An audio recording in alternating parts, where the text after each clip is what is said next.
ദൈവത്തിരുനാമത്തിന് മഹത്വമുണ്ടാകട്ടെ. കടന്നു വന്ന എല്ലാ പ്രിയപ്പെട്ടവർക്ക് വേഗം വരുന്നവനാകുന്ന യേശുവിൻ്റെ നാമത്തിലുള്ള സ്നേഹവന്ദനത്തെ ഞാൻ അറിയിക്കുന്നു. നമ്മുടെ ചിന്തയിലേക്ക് കടക്കുന്നു. എബ്രായ ലേഖനം 6-ാം അധ്യായം.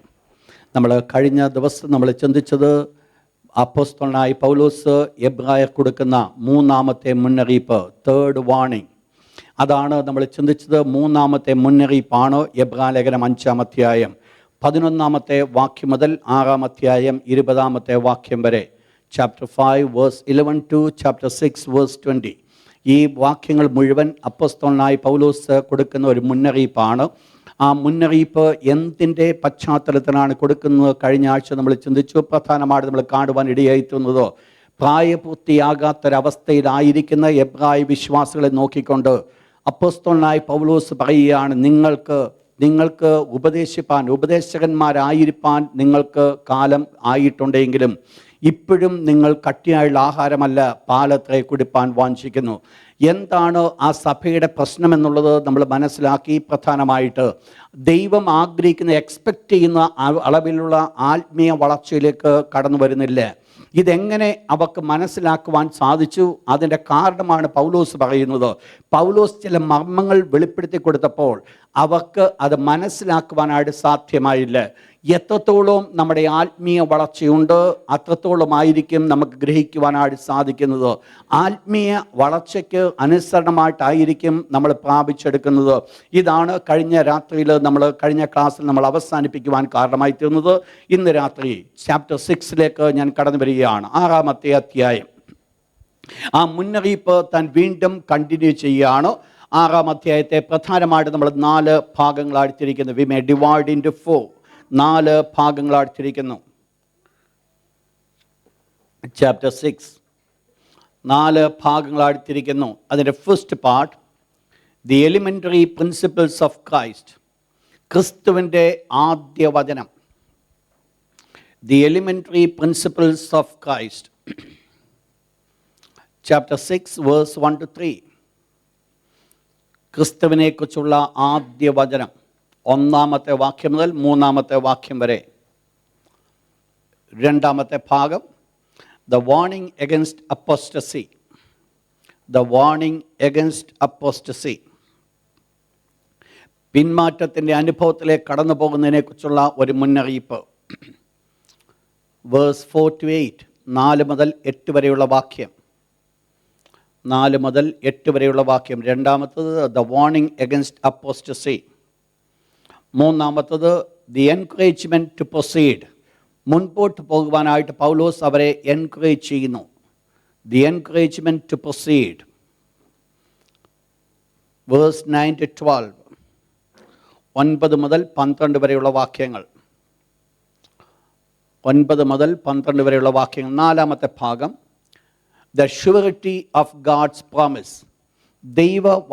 ദൈവത്തിൻ്റെ വാഗ്ദത്തത്തിന് ഉറപ്പ്. The surety of God's promises. Verse 13 to 20, 13 മുതൽ 20 വരെയുള്ള വാക്യം. പ്രധാനമായിട്ട് 6-ാം അധ്യായം നമ്മൾ 4 ഭാഗങ്ങളായിട്ട് തിരിക്കുന്നു. അതിൻ്റെ ദ ഫസ്റ്റ് പാർട്ട് നമ്മൾ 4 ഭാഗങ്ങളായിട്ട് തിരിക്കുന്നത്. അതിൻ്റെ ആദ്യത്തെ പാർട്ട് എന്ന് പറയുന്നത് the elementary principles of Christ. ക്രിസ്തുവിനെക്കുറിച്ചുള്ള ആദ്യ വചനം. അതാണ് 1 മുതൽ 3 വരെയുള്ള വാക്യങ്ങൾ. 2-ാമത്തെ ഭാഗം, ദ വാർണിംഗ് എഗൻസ്റ്റ് അപ്പോസ്റ്റസി. അത് 4 മുതൽ 8 വരെയുള്ള വാക്യം. 3, ദി എൻകറേജ്മെൻറ്റ് ടു പ്രൊസീഡ്. മുൻപോട്ട് പോകുവാൻ ഉത്തേജിപ്പിക്കുന്നു. അതാണ് 9 to 12. 4-ാമത്തെ ഭാഗം, the surety of God's promise. ദൈവവചനത്തിൻ്റെ വാഗ്ദത്തം നമ്മൾ പഠിച്ചുകൊണ്ടിരിക്കുന്നത് എബ്രായ ലേഖനം 6-ാം അധ്യായം, ഹീബ്രൂസ് ചാപ്റ്റർ 6. അതിൽ ഇന്ന് രാത്രി നമ്മൾ ആ ഫസ്റ്റ് പാർട്ടിലേക്ക് കടന്നു വരുവാൻ പോകുകയാണ്. സബ് ഹെഡിങ് നോട്ട് ചെയ്താട്ട്, the elementary principles of Christ. The elementary principles of Christ. അതിനാധാരമായിട്ട് 1 മുതൽ 3 വരെയുള്ള വാക്യങ്ങൾ ആരെങ്കിലും ഒരാൾ ശബ്ദമുയർത്തി വായിക്കുക. ഒത്തിരി ഡീറ്റെയിൽ ആയിട്ട് ഞാൻ ഈ ഭാഗങ്ങൾ കൊണ്ടുപോകാൻ ഞാൻ ആഗ്രഹിക്കുന്നില്ല. ദൈവം അനുവദിക്കുന്നെങ്കിൽ ഈ ഒരു ക്ലാസ് കൊണ്ട് ഈ വിഷയങ്ങൾ എല്ലാം അവസാനിപ്പിക്കുവാൻ, ഈ പർട്ടിക്കുലർ പോർഷൻ ഞാൻ അവസാനിപ്പിക്കുവാൻ ആഗ്രഹിക്കുന്നു. എനിക്ക് തോന്നുന്നു പണ്ടൊരിക്കൽ നമ്മുടെ ഹോളില്ലാതിരുന്ന സമയത്ത്, നമ്മൾ നൈറ്റ് പ്രയർ നടത്തിയ സമയത്ത് ഒരു കണ്ടിന്യൂസ് ആയിട്ട് ഞാൻ ഇതിൻ്റെ ഈ 6 സബ്ജക്റ്റിൻ്റെ ക്ലാസ് ഞാൻ എടുത്തിട്ടുണ്ട്. ഓക്കെ, വായിച്ചിട്ട് 6-ാം അധ്യായം 1 മുതൽ 3 വരെയുള്ള വാക്യങ്ങൾ. Chapter 6 verse 1-3. ദൈവം അനുവദിക്കുന്ന പക്ഷം നാം അത് ചെയ്യും. എന്താണ് അപ്പോസ്തലനായ പൗലോസ് ഇവിടെ പറയുന്നത്? അവിടെ തുടങ്ങുന്ന ഇപ്രകാരമാണ്: അതുകൊണ്ട് നിർജീവ പ്രവൃത്തികളെക്കുറിച്ചുള്ള മാനസാന്തരം, ദൈവത്തിങ്കിലെ വിശ്വാസം, സ്നാനങ്ങളെക്കുറിച്ചുള്ള ഉപദേശം, കൈവപ്പ്, മരിച്ചവരുടെ പുനരുത്ഥാനം, നിത്യശിക്ഷാവധി എന്നിങ്ങനെയുള്ള അടിസ്ഥാനം പിന്നെയും ഇടാതെ. അപ്പോൾ ഇവിടെ അടിസ്ഥാനപരമായിരിക്കുന്ന 6 വിഷയങ്ങളെ ചൂണ്ടിക്കാണിക്കുന്നു.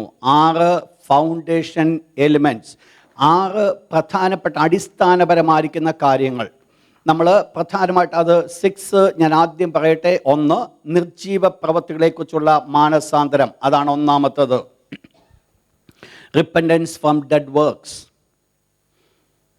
2, ദൈവത്തിങ്കിലെ വിശ്വാസം, ദ ഫെയ്ത്ത് ടുവേർഡ്സ് ഗാഡ്, ദൈവത്തിങ്കിലെ വിശ്വാസം. 3, സ്നാനങ്ങളെക്കുറിച്ചുള്ള ഉപദേശം, the doctrine of baptisms, plural ടെൻസിലാണ് ബാപ്റ്റിസംസ്. 4, കൈവപ്പ്, laying on hands. 5, resurrection of the dead, മരിച്ചവരുടെ പുനരുത്ഥാനം. 6, ഇറ്റേണൽ ജഡ്ജ്മെൻറ്റ്, നിത്യശിക്ഷാവധി. അപ്പോസ്തലനായ പൗലോസ് ഈ 6 കാര്യങ്ങളെക്കുറിച്ച് വിവരിച്ചിട്ട് പറയുകയാണ്, എന്നിങ്ങനെയുള്ള അടിസ്ഥാനം പിന്നെയും ഇടരുത്. നിങ്ങൾ മനസ്സിലാക്കണം, ഇവർക്ക് എബ്രായ വിശ്വാസികൾക്കുണ്ടായ ഒരു വലിയ പ്രശ്നത്തെക്കുറിച്ച് നമ്മൾ കഴിഞ്ഞ ക്ലാസ് ചിന്തിച്ചു. ഇവർക്ക് എന്തില്ല, ഇവർ പ്രായപൂർത്തിയിലേക്ക് വരുവാൻ ആഗ്രഹിക്കുന്ന ഒരു ലെവലിൽ നിന്നിട്ട് ആസിറ്റീസ് അവിടെ നിൽക്കുകയാണ്. പിന്നീട് അവർക്ക് മുൻപോട്ട് കടന്നു പോകാനുള്ള താല്പര്യമില്ല. ആത്മീയമായിരിക്കുന്ന വളർച്ചയുടെ ഒരു ചിന്ത അവരുടെ ജീവിതത്തിലില്ല. എന്തൊക്കെയോ അവർ പ്രാപിച്ചു, എവിടൊക്കെയോ അവരായിരിക്കുന്ന സ്ഥാനത്ത് തന്നെ ഇരുന്ന് മുൻപോട്ട് പോകുവാനായിട്ട് അവരാഗ്രഹിക്കുന്നു. ഇതുകൊണ്ടാണ് അപ്പോസ്തലനായ പൗലോസ് അവരെ കണ്ടം ചെയ്യുമ്പോൾ തന്നെ 9 വാക്യങ്ങൾ നമ്മൾ താഴോട്ട് വായിക്കുമ്പോൾ പൗലോസ് അവരെ എൻകറേജ് ചെയ്യുന്നുണ്ട്. അവർ ചെയ്ത ചില നല്ല കാര്യങ്ങളെക്കുറിച്ച് പറയുന്നുണ്ട്. നിങ്ങൾ മനസ്സിലാക്കണം, ഇവർ ടോട്ടലി പിന്മാറ്റത്തിന് അനുഭവത്തിലേക്ക് കടന്നുപോയ ജനമല്ല. പിന്നെയോ ഇവരുടെ ജീവിതത്തിലെ ഒരു പ്രധാനപ്പെട്ട പ്രശ്നം എന്ന് പറയുന്നത്, ദൈവം എക്സ്പെക്റ്റ് ചെയ്യുന്ന ആ എക്സ്പെക്റ്റേഷനിലേക്ക് ഇവർക്ക് വളരുവാൻ സാധിച്ചില്ല. നിങ്ങൾ ശ്രദ്ധിച്ചോണം ഞാൻ പറഞ്ഞ വേർഡ്, ദൈവം എക്സ്പെക്റ്റ് ചെയ്യുന്ന എക്സ്പെക്റ്റേഷനിലേക്ക് ഇവർക്ക് വളരുവാൻ സാധിച്ചില്ല എന്ന് പറഞ്ഞാൽ, എൻ്റെയും നിങ്ങളുടെയും ആത്മീയ ജീവിതത്തിൽ എനിക്കും എന്നെക്കുറിച്ചും നിങ്ങളെക്കുറിച്ചും ദൈവത്തിന് ഒരു എക്സ്പെക്റ്റേഷനുണ്ട്. ദൈവത്തിന് നമ്മൾ എത്രത്തോളം വളരണമെന്നുള്ള ഒരു കാഴ്ചപ്പാട് ദൈവത്തിനുണ്ട്. ആ കാഴ്ചപ്പാടിന് അനുസരണമായിട്ട് ഞാൻ വളരുന്നതാണ് ദൈവത്തിന് മുൻപാകെ ഞാൻ കൊടുക്കുന്ന സന്തോഷം. നമ്മൾ മനസ്സിലാക്കണം, ദൈവം എൻ്റെ സ്തോത്രം സ്വീകരിക്കുന്ന ദൈവമാണ്. എന്നാൽ അതേ സമയത്ത് തന്നെ ഞാൻ ആയിരിക്കുന്ന അളവിൽ തന്നെ ദൈവസന്നിധിയിലേക്ക് കടന്നു ചെല്ലുമ്പോൾ എന്നെക്കുറിച്ച് ഓർക്കുന്നത് ദൈവത്തിന് സന്തോഷമായിരിക്കും. സന്തോഷമാകണമെങ്കിൽ ദൈവത്തിന് സന്തോഷകരമായിരിക്കുന്ന ഒരു ജീവിതമായിരിക്കണം ഞാനിവിടെ നയിക്കണം എന്ന് പറഞ്ഞാൽ, ദൈവം എക്സ്പെക്റ്റ് ചെയ്യുന്നതിനനുസരിച്ച് ഒരു ആത്മീയമായ വളർച്ച ഞാൻ പ്രാപിച്ച് ദൈവം എന്നെക്കുറിച്ച് ഒന്ന് നോക്കുമ്പോൾ എന്നിൽ ചിലത് സന്തോഷമായിട്ട് കാണുവാനായിട്ട് ഇടയാകണം. നമുക്കറിയാം, നമ്മൾ പലരും നമ്മുടെ കുഞ്ഞുങ്ങളെക്കുറിച്ച് ഓർക്കുമ്പോൾ നമുക്ക് സന്തോഷിക്കാൻ വകയുണ്ട്. കാരണം മാതാപിതാക്കന്മാരുടെ എക്സ്പെക്റ്റേഷൻ അനുസരിച്ച് കുഞ്ഞുങ്ങൾ വളർന്നു വരുന്നത് അവരുടെ ഉള്ളത്തിൽ ഒരു സന്തോഷമാണ്. കാരണം ആ കുഞ്ഞിനെക്കുറിച്ച് ഓർക്കുമ്പോൾ തന്നെ അവരുടെ ഉള്ളം സന്തോഷിക്കുവാൻ ഇടയായിത്തീരും. എന്താ അത്? കാരണം ആ പേരൻസിൻ്റെ എക്സ്പെക്റ്റേഷൻ അനുസരിച്ച് ആ കുഞ്ഞുങ്ങൾ വളർന്നു എന്നുള്ളതാണ്. നിങ്ങൾ മനസ്സിലാക്കണം, ഇതേ കാര്യമാണ് ദൈവത്തിന് മുൻപാകെ നമുക്ക് കാണുവാൻ സാധിക്കുന്നത്. ദൈവത്തിന് നമ്മെക്കുറിച്ചുള്ള ഒരു കാഴ്ചപ്പാട്, ആ കാഴ്ചപ്പാടിൽ കൂടെ നമ്മൾ വളർന്ന് മുൻപോട്ട് കടന്നു വരുന്നുവെങ്കിൽ ഞാൻ ആകുന്നത് തന്നെ ദൈവത്തിന് സന്തോഷമാണ്. നിങ്ങൾക്കറിയാം, കർത്താവായ യേശുക്രിസ്തുവിനെ കുറിച്ച് സ്വർഗ്ഗത്തിലെ ദൈവം സാക്ഷിച്ച സാക്ഷ്യം ഇപ്രകാരമാണ്: ഇവൻ എൻ്റെ പ്രിയപുത്രൻ, ഇവനിൽ ഞാൻ പ്രസാദിച്ചിരിക്കുന്നു. കർത്താവായ യേശു സ്തോത്രം ചെയ്തിട്ടല്ല ദൈവം ഈ സാക്ഷ്യം പറയുന്നത്. കർത്താവായ യേശുവിൻ്റെ ലൈഫ് തന്നെ ദൈവത്തിന് സന്തോഷം കൊടുക്കുവാൻ കാരണമായി തീർന്നു. നിങ്ങൾ ശ്രദ്ധിച്ചോണം, ഹാബേലിൻ്റെയും കയ്യിൻ്റെയും യാഗത്തിൽ വന്ന ഒരു വീഴ്ച അതാണ്. ഹാബേലിൻ്റെ യാഗം ഏതാണ്ട് മെച്ചമായതുകൊണ്ട് മാത്രമല്ല ദൈവം ഹാബേലിൽ സന്തോഷിച്ചത്. പിന്നെയോ 1 വേദപുസ്തകം പറയുന്നു, യഹോവ ഹാബേലിലും പിന്നീട് അവൻ്റെ വഴിപാടിലും പ്രസാദിച്ചു. അങ്ങനെയെങ്കിൽ നമ്മൾ മനസ്സിലാക്കേണ്ടത്, ഞാനായിരിക്കുന്ന വ്യക്തി ജീവിതം എൻ്റെ ദൈവം എന്നെക്കുറിച്ച് നോക്കുമ്പോൾ, എന്നെക്കുറിച്ച് ഓർക്കുമ്പോൾ, അല്ലെങ്കിൽ എന്നെ നോക്കുന്ന സമയത്ത് ദൈവത്തിന് ഒരു സന്തോഷം കൊടുക്കുന്നവൻ ആയിരിക്കണം. ശ്രദ്ധിക്കുക നിങ്ങളിപ്പോൾ ആ പോയിന്റ്. ഈ ഒരവസ്ഥയിലേക്ക് ഞാനും നിങ്ങളും എത്താത്തിടത്തോളം കാലം എനിക്കും നിങ്ങൾക്കും ആത്മീയ സംതൃപ്തി ഉണ്ടാകുകയില്ല. ശ്രദ്ധിക്കുക ഞാൻ പറയുന്ന പോയിന്റ്. ദൈവം എന്നെക്കുറിച്ച് എക്സ്പെക്റ്റ് ചെയ്യുന്ന അളവിലേക്ക് ഞാൻ വളരുന്നില്ല എങ്കിൽ, ദൈവം എന്നെ നോക്കുമ്പോൾ ദൈവം അസംതൃപ്തനാകുന്നുവെങ്കിൽ, എനിക്ക് തിരിച്ച് ദൈവത്തോടുള്ള ബന്ധത്തിലും ഞാനും അസംതൃപ്തനായിരിക്കും. കാരണം മറ്റൊന്നും കൊണ്ടല്ല, ഞാൻ ആയിരിക്കുന്ന അളവ് വരെ വളരാത്തതാണ് അതിൻ്റെ കാരണമായിരിക്കുന്നത്. ശ്രദ്ധിച്ചോണേ, ദൈവത്തിൽ നമ്മൾ സന്തോഷിക്കണമെങ്കിൽ, ദൈവത്തിന് നാം സന്തോഷമായി തീരണമെങ്കിൽ, ആത്മീയമായിട്ട് നാം വളരാതെ ഒരിക്കലും സാധ്യമല്ല. കരം ഉയർത്തി ദൈവത്തിന് ഹല്ലേലൂയ പറഞ്ഞു കേട്ടോ.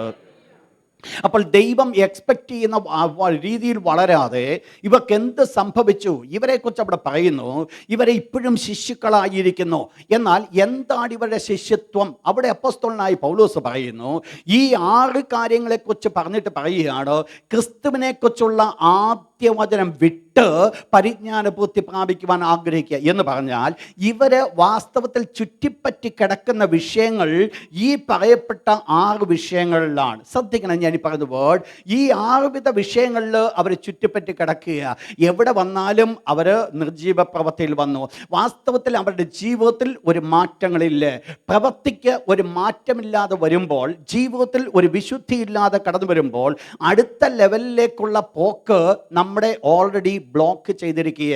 നമ്മൾ മനസ്സിലാക്കണം, ആത്മീയ ജീവിതത്തിൻ്റെ വളർച്ച എന്ന് പറയുന്നത്, നമ്മൾ ദൈവത്തിൻ്റെ വചനം ഞാൻ അക്സെപ്റ്റ് ചെയ്യുന്നതിനനുസരിച്ചായിരിക്കും എന്നിലും നിങ്ങളിലും ആത്മീയ വളർച്ച ഉണ്ടാകുന്നത്. എനിക്കും നിങ്ങൾക്കും അത് പ്രാവർത്തിക ജീവിതത്തിലേക്ക് കൊണ്ടുപോകാൻ സാധിക്കുന്നില്ല എങ്കിൽ, അടുത്ത ലെവലിലേക്ക് എനിക്കും നിങ്ങൾക്ക് ഉയരുവാൻ സാധ്യമല്ല.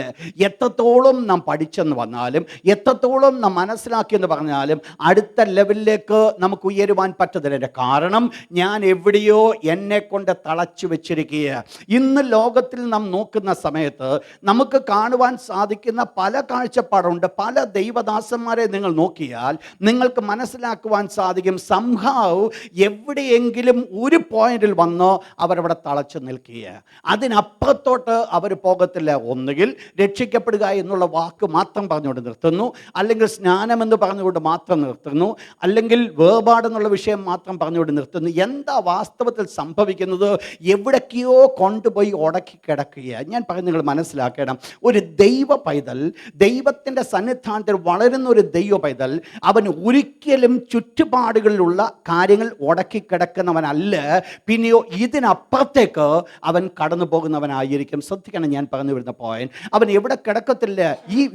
ഇവരുടെ ജീവിതത്തിൻ്റെ പ്രശ്നമെന്ന് പറയുന്നത്, ഇവർക്ക് നിർജീവ പ്രവൃത്തികളെക്കുറിച്ചുള്ള മാനസാന്തരം, ദൈവത്തിലെ വിശ്വാസം, സ്നാനങ്ങളെക്കുറിച്ചുള്ള ഉപദേശം, അതോടൊപ്പം തന്നെ കൈവപ്പ്, മരിച്ചവരുടെ പുനരുത്ഥാനം, നിത്യശിക്ഷാപതി എന്നിങ്ങനെയുള്ള കാര്യങ്ങൾ ഇവർ കുടുക്കി കിടക്കുക. ഇതെന്താണെന്ന് അപ്പോസ്തലനായ പൗലോസ് ഇത് പറയുന്നു, ഇത് അടിസ്ഥാനപരമായിരിക്കുന്ന കാര്യമാണ് എന്ന് പറഞ്ഞാൽ, ഇത് ഫണ്ടമെൻ്റൽ ഡോക്ട്രിൻ ആണെന്നല്ല അവിടെ പറയുന്നത്. പിന്നെയോ ആ ഡോക്ട്രിനിൽ അത്യാവശ്യമായി മനസ്സിലാക്കേണ്ട കാര്യങ്ങളാണ് ഈ 6 വിധ കാര്യങ്ങൾ എന്ന് പറഞ്ഞാൽ, ഇതിൻ്റെ പെർഫെക്ഷനിലേക്ക് നമ്മൾ കടന്നു വരുമെന്നല്ല ഇതിൻ്റെ അർത്ഥം. പിന്നെയോ അറ്റ്ലീസ്റ്റ് ഇതെന്താണെന്നുള്ളത് നമ്മൾ മനസ്സിലാക്കണമെന്നുള്ളത് പൗലോസ് ആഗ്രഹിക്കുന്നു. നമ്മൾ മനസ്സിലാക്കണം, ഇവിടെ പറയപ്പെടുന്ന വേർഡ് ഇപ്രകാരമാണ്. ഇവിടെ കൊടുത്തിരിക്കുന്ന വേർഡ് ക്രിസ്തുവിനെക്കുറിച്ചുള്ള ആദ്യ വചനം. അങ്ങനെയെങ്കിൽ ഈ പ്രത്യേകമായിരിക്കുന്ന 6 കാര്യങ്ങളെക്കുറിച്ച് പറഞ്ഞിട്ട് ഇതെന്താണെന്ന് അവിടെ പറഞ്ഞിട്ടുണ്ട്. ഇത് ക്രിസ്തുവിനെക്കുറിച്ചുള്ള ആദ്യ വചനമാണ് എന്ന് പറഞ്ഞാൽ, അവിടെ നമ്മൾ കാണുന്നത് the first word of Christ, ക്രിസ്തുവിനെ കുറിച്ചുള്ള, അല്ലെങ്കിൽ കർത്താവായ യേശു ക്രിസ്തുവിനെ കുറിച്ചുള്ള ആദ്യ വചനം. എന്നാൽ ഇതും ഫണ്ടമെന്റൽ ഡോക്ട്രിനുമായിട്ട് എൻ്റർലി ഡിഫറെൻറ്റ്. ഫണ്ടമെന്റൽ ഡോക്ട്രിൻ എന്ന് പറയുന്നത് അടിസ്ഥാനപരമായ ഉപദേശം. നിങ്ങൾക്കറിയാം, പുതിയ നിയമത്തിൻ്റെ 7 ഉപദേശങ്ങളെയാണ് അടിസ്ഥാനപരമായ ഉപദേശങ്ങളായിട്ട് കാണുന്നത്. പെട്ടെന്ന് വായിച്ചു വിട്ടാട്ട് അപ്പോസ്തലപ്രവൃത്തി 2-ാം അധ്യായം 38-ാമത്തെ വാക്യം, 41-42. അപ്പോസ്തലപ്രവൃത്തി 2-ാം അധ്യായം 38, 41, 42. അവിടെ അപ്പോസ്തലനായ പൗലോസ് അടിസ്ഥാനപരമായ ഉപദേശത്തെക്കുറിച്ച് പറയുകയാണ്, നിങ്ങൾ ഓരോരുത്തരും എന്ത് ചെയ്യണം? ദ ഫസ്റ്റ് പാർട്ട് എന്ത് ചെയ്യണം? മാനസാന്തരപ്പെടണം, റിപ്പൻറ്റൻസ്. ഇത് തന്നെയാണ് നമ്മളിവിടെ കാണുന്നത്, നിർജീവ പ്രവൃത്തികളെക്കുറിച്ചുള്ള മാനസാന്തരം. എന്നിട്ട് രണ്ടാമത് എന്ത് ചെയ്യാൻ പറഞ്ഞു? ഓരോരുത്തൻ താൻ്റെ പാപങ്ങളുടെ മോചനത്തിനായി സ്നാനമേൽപ്പീൻ. അപ്പോൾ ഒന്ന് രക്ഷിക്കപ്പെടുക എന്ന് പറയുന്നു. രണ്ടാമത്തെ ഫണ്ടമെൻ്റൽ ഡോക്ട്രിനാണ് ഈ സ്നാനപ്പെടുക, വിശ്വാസ സ്നാനം. നോട്ട് ചെയ്താട്ട്, വിശ്വാസ സ്നാനം. മൂന്നാമത്തത് 41 വേഴ്സ് 41.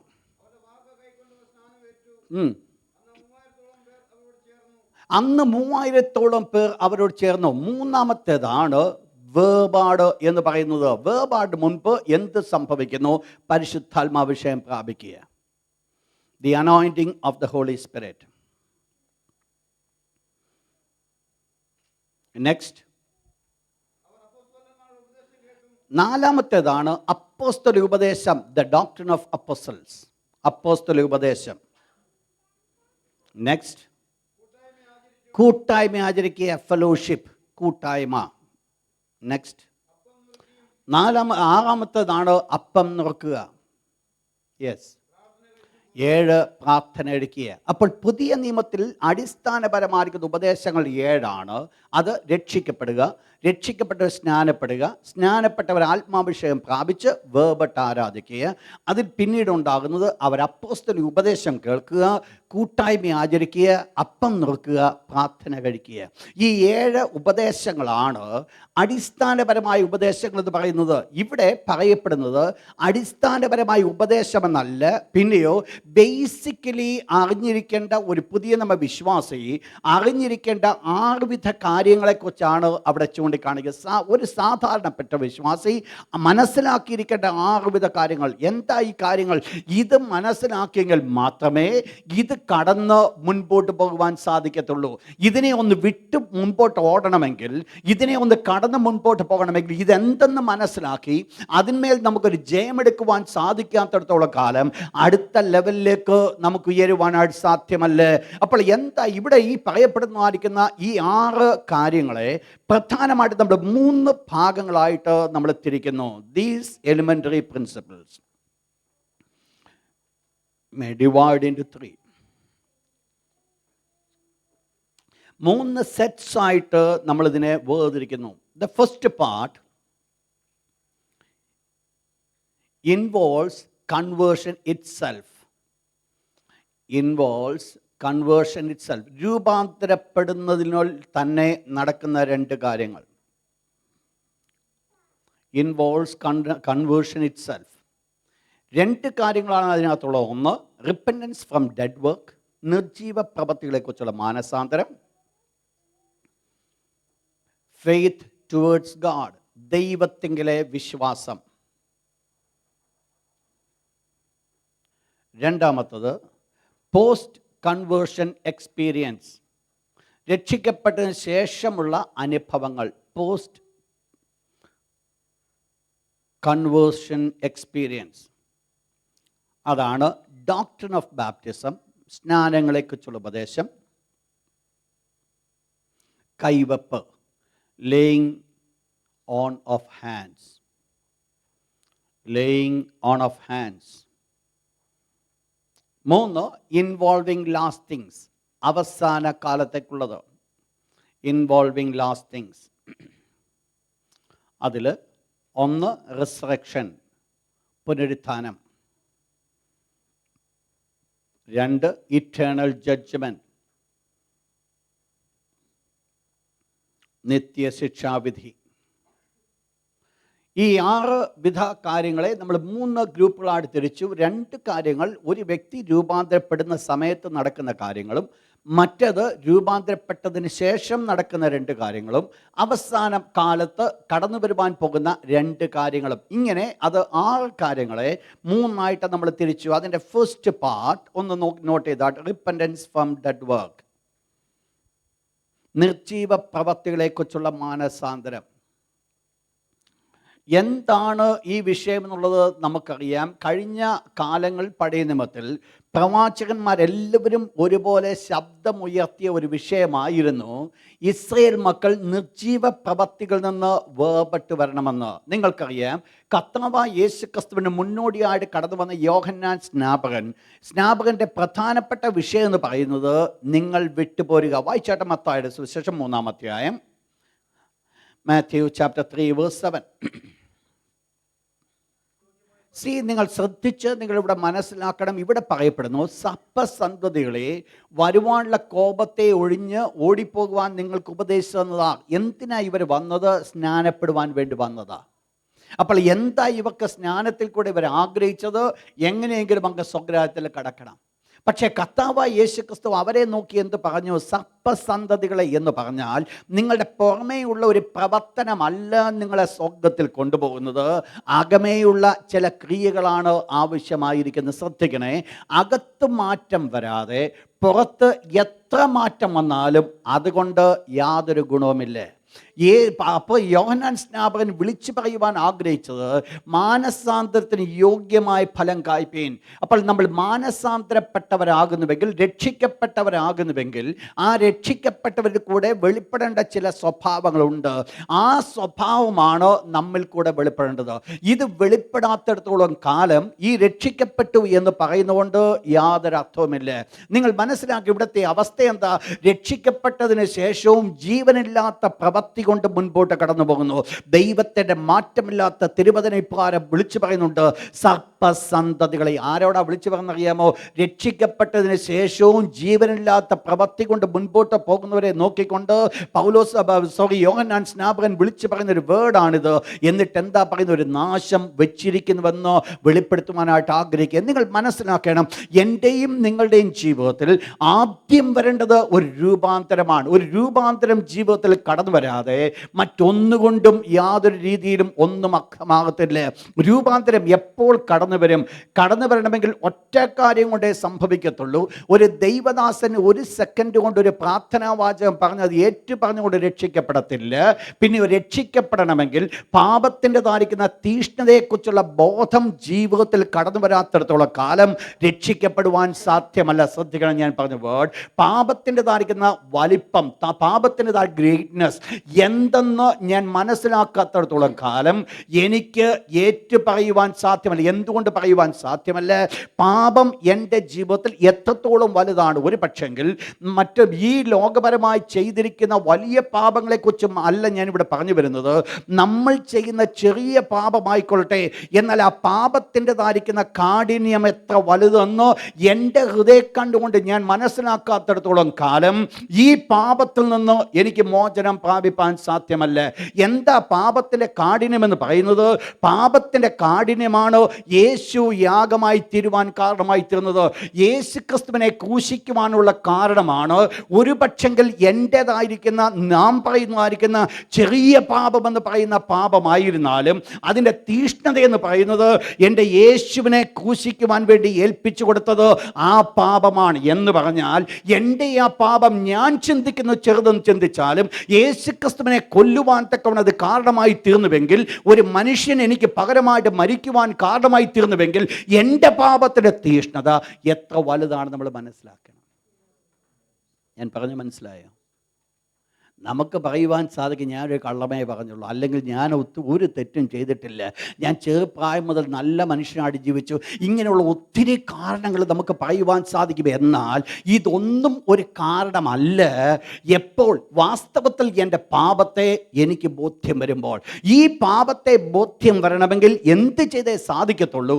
ദൈവത്തിൻ്റെ വചനം ഞാൻ കേൾക്കുകയും ദൈവത്തിൻ്റെ ആത്മാവിനിൽ ക്രിയ ചെയ്യുകയും ചെയ്യാതെ എനിക്ക് ഒരു മോചനം കടന്നു വരുവാൻ സാധ്യമല്ല. എന്ന് പറഞ്ഞാൽ എൻ്റെ ജീവിതത്തിൽ മാറ്റം വരണമെങ്കിൽ, വാസ്തവത്തിൽ രൂപാന്തരം കടന്നു വരണമെങ്കിൽ, എൻ്റെ പാപത്തിൻ്റെ തീഷ്ണത എന്തെന്ന് ദൈവത്തിൻ്റെ പരിശുദ്ധാത്മാവ് എൻ്റെ ഉള്ളിൽ ഒന്ന് പ്രകാശിപ്പിക്കുമ്പോഴാണ് ദൈവത്തിൻ്റെ ഞാൻ അത് ഏറ്റുപറയുവാനായിട്ട് സാധിക്കുന്നത്. ഏറ്റുപറയുമ്പോൾ മാത്രമേ അതിൽ നിന്ന് എനിക്ക് ഉപേക്ഷിക്കപ്പെടുവാൻ സാധിക്കൂ. എന്താ ഇവിടുത്തെ വിഷയം? എന്നെ ഇവിടെ നിർജീവ പ്രവർത്തികളെക്കുറിച്ചുള്ള മാനസാന്തരം. അപ്പോൾ നിർജീവമായിരിക്കുന്ന പ്രവർത്തനങ്ങളിൽ നിന്ന് ഒരു ദൈവ പൈതലിന് മാറ്റം വേണമെന്നുള്ളത് അടിസ്ഥാനപരമായ ഉപദേശമല്ല, പിന്നെയോ അടിസ്ഥാനപരമായ ഉപദേശത്തിൽ നിൽക്കുവാൻ ആഗ്രഹിക്കുന്ന ഒരു വ്യക്തിയുടെ ജീവിതത്തിൽ അത്യന്താപേക്ഷിതമായിട്ട് ഉണ്ടാകേണ്ടതാണ് ഈ മാറ്റം എന്ന് പറയുന്നത്. ഞാൻ പറയുന്നത് മനസ്സിലാക്കണം. ഇത് അടിസ്ഥാനപരമായ ഉപദേശം, 7 ഉപദേശം ഞാൻ പറഞ്ഞു. അതിനകത്താണ് ഏത് വിശ്വാസം നിൽക്കേണ്ടത്. ഈ അടിസ്ഥാനപരമായ ഉപദേശത്തിൽ നിന്ന് ഒരു വ്യക്തിക്ക് പോലും മാറുവാൻ സാധ്യമല്ല. അടിസ്ഥാനം സ്ഥിരമല്ല എങ്കിൽ ഒരു വീടും നിൽക്കുവാൻ സാധ്യമല്ല. ശ്രദ്ധിക്കണേ, എന്തുകൊണ്ട് ഞാൻ അടിസ്ഥാനം വേണം? അടിസ്ഥാനം സ്ഥിരമല്ല എങ്കിൽ വീടിന് നിലനിൽപ്പില്ല. ചില കാലങ്ങൾ കൈയടിച്ച് പാടിയെന്നിരിക്കും, ചില കാലങ്ങൾ മറ്റു പലതിൻ്റെ പിന്നാലെ പോയെന്നിരിക്കും. ദൈവത്തിന് മുൻപാകെ വേണമെന്നുണ്ടെങ്കിൽ, ദൈവത്തിന് മുൻപാകെ നിൽക്കണമെന്ന് ജീവിക്കണമെന്നുണ്ടെങ്കിൽ അടിസ്ഥാനപരമായ ഉപദേശത്തിൽ നിന്നെങ്കിൽ മാത്രമേ സാധ്യമാകത്തുള്ളൂ.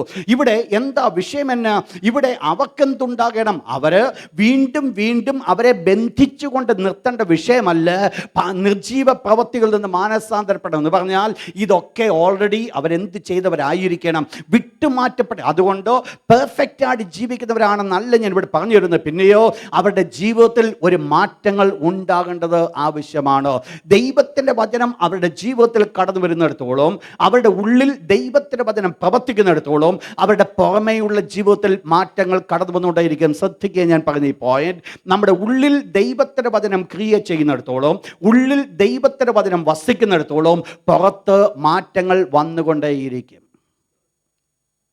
ശ്രദ്ധിക്കുക, ഞാൻ പറഞ്ഞ പോയിന്റ്. ഉള്ളിൽ ദൈവവചനം വന്നിട്ട് പുറത്ത് മാറ്റം വരാതിരിക്കുവാൻ സാധ്യമല്ല. ഒരൊറ്റ വ്യക്തിക്കും സാധ്യമല്ല. കാരണം ഉള്ളിൽ ദൈവത്തിൻ്റെ വചനം വന്നുവെങ്കിൽ സ്വാഭാവികമായിട്ട് അതിൻ്റെ മാറ്റം എവിടെ വെളിപ്പെടും?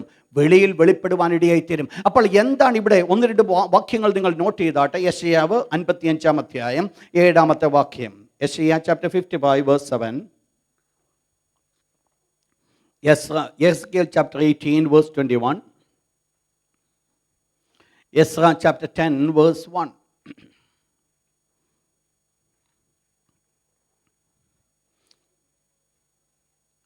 Ezra chapter 10 verse 1.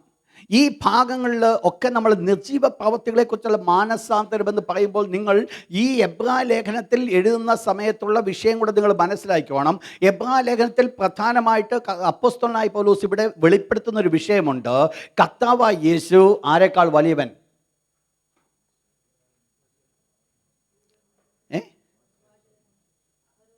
അഹരോനേക്കാൾ വലിയവൻ. മഹാപുരോഹിതനായിരിക്കുന്ന അഹരോനേക്കാൾ വലിയവൻ എന്നുള്ളതാണ് നമ്മൾ ഈ ചിന്തിക്കുന്ന ഈ വിഷയം നമ്മളെ പഠിപ്പിക്കുന്നത്. അപ്പോൾ അഹരോനെക്കുറിച്ച് പറഞ്ഞിട്ട്, അഹരോൻ്റെ തെരഞ്ഞെടുപ്പിനെ കുറിച്ച് പറഞ്ഞിട്ട് പൗരോഹിത്യ ശുശ്രൂഷകളെ ചൂണ്ടിക്കാണിച്ചിട്ട് പൗലോസ് അപ്പോസ്തലൻ വെളിപ്പെടുത്തുകയാണ് നിർജീവ പ്രവൃത്തികളെക്കുറിച്ചുള്ള മാനസാന്തരം എന്ന് പറഞ്ഞാൽ, കഴിഞ്ഞ നാളുകൾ ഇവരെല്ലാവരും യഹൂദന്മാരായിരുന്ന വിശ്വാസികൾ അവർ പിടിച്ചു നിന്നുകൊണ്ടിരുന്ന ഒരു വിഷയമായിരുന്നു. ഏതായിരുന്നു? യഹൂദ മതത്തിലെ റിച്വൽസ്, അവരുടെ നാരിക്കുന്ന നടപ്പ്, അവരുടെ നാരിക്കുന്ന ആചാരങ്ങൾ, അവരുടെ നാരിക്കുന്ന ആരാധനക്രമങ്ങൾ, ഇതെല്ലാം അവർ പിടിച്ചു വച്ചിരിക്കുന്ന ഒരു കാര്യം. എന്നാൽ അപ്പോസ്തലനായ പൗലോസ് ഇവിടെ വെളിപ്പെടുത്തുവാൻ ആഗ്രഹിച്ചത്, നിങ്ങൾ കഴിഞ്ഞ നാളുകൾ പിടിച്ചു വച്ചിരുന്ന കാര്യങ്ങളൊക്കെ എന്ത് മാത്രമേ ഉള്ളൂ? നിർജീവമായി. എന്തുകൊണ്ട് നിർജീവമായി പോയി? അതിൽ വാസ്തവമായിട്ട് ആരില്ലാതായിപ്പെട്ടു? ദൈവമില്ലാതെ ആയിപ്പെട്ടു. ദൈവമില്ലാതായിരുന്നത് കൊണ്ട് ഈ പ്രവർത്തനങ്ങളെല്ലാം നിർജീവമായി പോയി. ഇവരുടെ ആരാധന നിർജീവമായി പോയി. ഇവരെ കൊണ്ട് യാഗം കഴിക്കുന്ന നിർജീവമായി പോയി. ഇവരെ സുഗന്ധധൂപം കാട്ടുന്ന നിർജീവമായി പോയി. ഇവരുടെ രക്തം കൊണ്ടുവരുന്നത് മൃഗത്തിൻ്റെ രക്തമായിട്ട് വരുന്ന നിർജീവമായി. എന്ന് പറഞ്ഞാൽ ഈ ദൈവം തിരിച്ചൊരു ചോദ്യം ചോദിച്ചു. നിങ്ങളോട് ആരാ ചോദിച്ചത് എൻ്റെ സന്നിധിയിലേക്ക് കടന്നു വരുമ്പോൾ ഈ രക്തവുമായിട്ട് കടന്നു വരുവാൻ? കാരണം എനിക്കതിൽ പ്രസാദമില്ല. എന്തായിത്തീർന്നു? ഇതെല്ലാം ജീവനില്ലാത്ത ഒരു പ്രവർത്തനമായി തീർന്നു. ശ്രദ്ധിച്ചോണേ, ജീവൻ ഉണ്ടാകേണ്ട പ്രവർത്തനങ്ങൾ അതിനകത്ത് വാസ്തവമായിട്ട് ക്രിസ്തുവില്ലാതിരുന്നപ്പോൾ ആ പ്രവർത്തനത്തിൽ ജീവൻ ഇല്ലാതെ മാറ്റപ്പെട്ടു. ശ്രദ്ധിച്ചോണേ, ഞാൻ പറഞ്ഞ പോയിന്റ്. ഇത് വാസ്തവമായിട്ട് എന്തിനു വേണ്ടിയുള്ളതാ? ഞാൻ അവരുടെ നടുവിൽ വസിക്കേണ്ടതിനോ അവർ എനിക്ക് നിവാസം ഉണ്ടാക്കണം. ദൈവം വസിക്കുന്ന ഇടമാണോ ആ തിരുനിവാസമെങ്കിൽ ആ തിരുനിവാസത്തിൽ ദൈവം വസിക്കേണ്ട ഇടമെന്ന് പറയുന്നത് അവിടെ നടക്കുന്ന ശുശ്രൂഷ എന്ന് പറയുന്നത് ജീവൻ്റെ ശുശ്രൂഷയായിരിക്കണമെങ്കിൽ ഇവിടെ ഇപ്പോൾ സംഭവിക്കുന്നത് അത് ജീവനില്ലാത്ത ഒന്നായി മാറ്റപ്പെട്ടു. എന്തുകൊണ്ട്? ക്രിസ്തു ആ സ്ഥാനത്ത് നിന്ന് മാറ്റപ്പെട്ടു. നിങ്ങൾ മനസ്സിലാക്കണം, ക്രിസ്തുവിനെ കൂടാതെയുള്ള ഏത് പ്രവർത്തനങ്ങളും എന്തു തന്നെയാണ്? നിർജീവമാണ്. കർത്താവായ യേശു ക്രിസ്തുവില്ലാതുള്ള എൻ്റെ ഏത് പ്രവർത്തനങ്ങളും അത് ആത്മീയ ജീവിതത്തിൽ ഞാൻ ചെയ്യുന്ന പ്രവർത്തനങ്ങളായിരിക്കാം, ഭൗതിക ജീവിതത്തിൽ ചെയ്യുന്ന പ്രവർത്തനങ്ങളായിരിക്കാം, ഏത് പ്രവർത്തനമായിരുന്നാലും ക്രിസ്തു അതിനകത്തില്ല എങ്കിൽ ആ പ്രവൃത്തി നിർജീവമാണ്.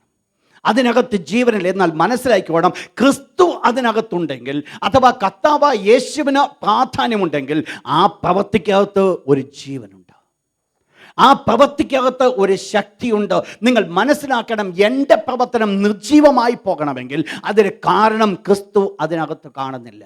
പ്രിയപ്പെട്ടവർ, ഇവിടെ മനസ്സിലാക്കണം, നിർജീവ പ്രവൃത്തികളെക്കുറിച്ചുള്ള മാനസാന്തരം, ഇവക്കൊരു മാനസാന്തരത്തിന് അനുഭവം ഉണ്ടാകണമെന്ന് ദൈവം ആഗ്രഹിക്കുന്നു. അപ്പോസ്തലനായ പൗലോസ് ആഗ്രഹിക്കുന്നു. അത് മാത്രമല്ല, അടുത്ത ലെവലിലേക്ക് പറഞ്ഞു, അവർക്ക് എന്തു വേണം? ദൈവത്തിങ്കലെ വിശ്വാസം വേണം. നിങ്ങൾ മനസ്സിലാക്കണം, ഈ രണ്ട് കാര്യങ്ങൾ ഒരുമിച്ച് പോകേണ്ട കാര്യമാണ്. ഒരു നാണയത്തിന് രണ്ട് വശമെന്ന് പറഞ്ഞതുപോലെ തന്നെ ഈ രണ്ട് വശങ്ങളും ഒരുപോലെ കടന്നു പോകുന്നതാണ്. ഇതിനെ ഒരിക്കലും വേർപെടുത്തുവാൻ സാധ്യമല്ല. ഏതാ? നിർജീവ പ്രവൃത്തികളെക്കുറിച്ചുള്ള മാനസാന്തരവും ദൈവത്തിങ്കലെ വിശ്വാസവും എന്നുള്ളത് ഒരുമിച്ച് പോകേണ്ട മാർഗമാണ്. അപ്പോസ്തലനായ പൗലോസ് തെസ്സലോനിക്കർക്ക് എഴുതുമ്പോൾ വായിച്ചാട്ടെ, 1 Thessalonians chapter 1 verse 9. 1 തെസ്സലോനിക്കർ 1-ാം അധ്യായം 9-ാമത്തെ വാക്യം. നിങ്ങളെ വിഗ്രഹങ്ങളെ വിട്ട് ദൈവത്തിങ്കിലേക്ക് എങ്ങനെ തിരിഞ്ഞു? നിങ്ങൾ എങ്ങനെ? How you turn away from the idols and turn to God.